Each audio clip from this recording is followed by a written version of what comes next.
મેળામાં જઈશું શું લેશું? પપ્પા માટે પાકીટ લેશું. મમ્મી માટે પાકીટ લેશું. મમ્મી માટે બંગડી લેશું.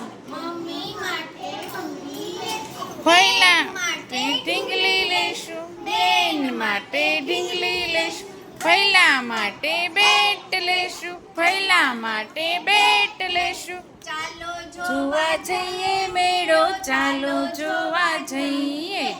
મેળામાં મજા કરીશું, ચાલો જોવા જઈએ. મેળામાં જઈશું શું ખાશું? મેળામાં જઈશું શું ખાશું? ઠંડો તીખી ભેળ ખાશું. હા, બહુ તીખી. ઠંડો ઠંડો આઈસ્ક્રીમ ખાશું. આહાહા